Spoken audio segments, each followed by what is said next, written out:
Something is brewing behind the palace gates again, and this time it isn't a royal celebration. It's Prince Harry, once again, making headlines for all the wrong reasons. But this isn't about another bombshell interview, a tell-all memoir, or even a Netflix doc.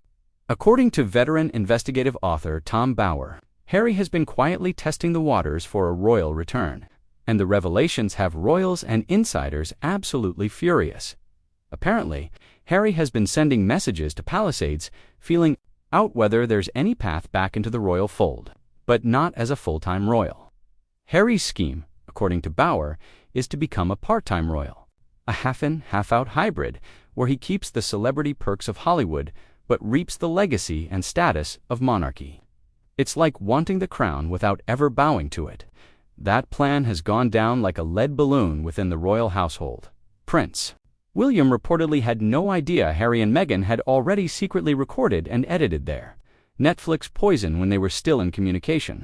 That betrayal alone was enough to set off alarms. But now that Harry is angling for a comeback, for William, it's a non-starter. Palace corridors are reportedly echoing with one phrase, "You are not welcome." And who can blame them?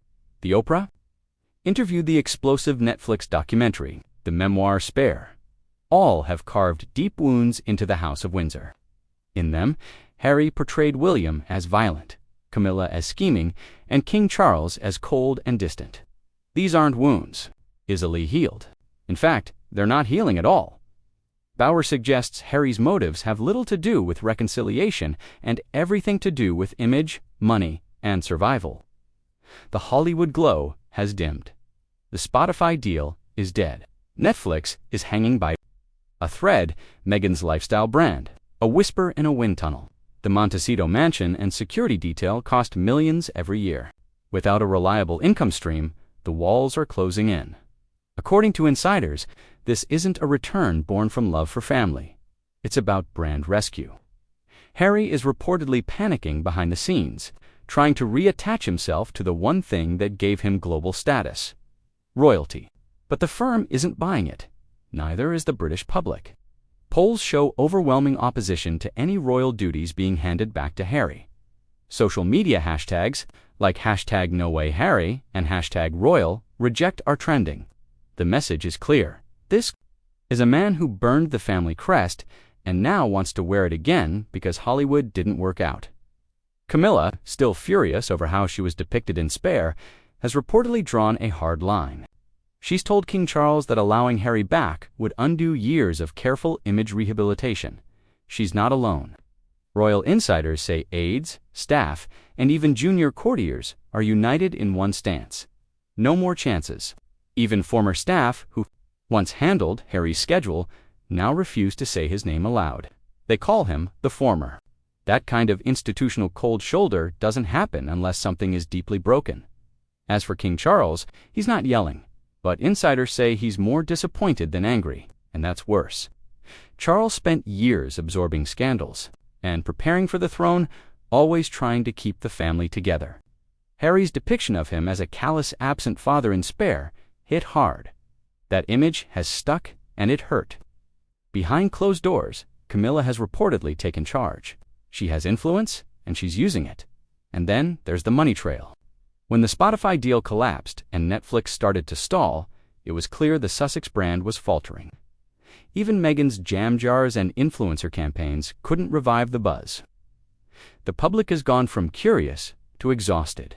Even PR experts say Harry and Meghan's team underestimated how far the public's goodwill would stretch. At first, people were sympathetic, but eventually the victim narrative began to feel like a marketing gimmick. Once seen as brave, truth, the couple are now viewed as fame chasers who capitalized on family drama. Hollywood isn't buying it anymore either. Industry insiders whisper that the Sussexes are no longer a hot commodity. Producers are hesitant. Executives are wary. Not because of the content, but because of the baggage. When every relationship ends in a headline, nobody wants to be the next storyline. Spotify bailed. Netflix is reassessing. Meghan's projects are either shelved or scrapped. The couple, once viewed as brand gold, are now seen as a cautionary tale. The monarchy is moving forward without them. King Charles is establishing a post-Elizabeth order. Camilla's ratings are slowly improving. William and Catherine are taking on more responsibility and winning public favor. The royal machine is stabilizing, and Harry doesn't fit into that future. He represents chaos, not continuity. Inside the palace, the message is clear. No special arrangements, no hybrid deals, no exceptions. The monarchy isn't a revolving door. William, in particular, is reportedly livid. According to insiders, the idea of sharing royal duties again is more than insulting. Harry didn't just burn bridges, he turned private grief into global profit. William's position is firm. He has told aides there is no trust left, and without trust, there's no point. Even the British press, once cautiously sympathetic, has turned. Every rumor of Harry's return is met with fierce backlash.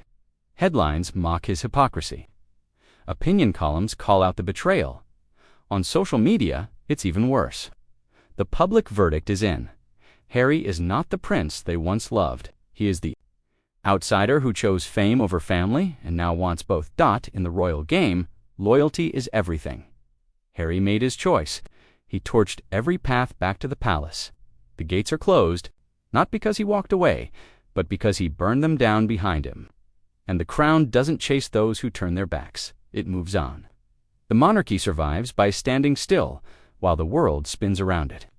Harry, he's just another. Chapter 1. That the palace seems very ready to close. Let us know what you think in the comments. Should King Charles ever forgive Harry, or has the damage been done for good? Like and subscribe for more royal drama and exclusive breakdowns of what's really happening behind the palace gates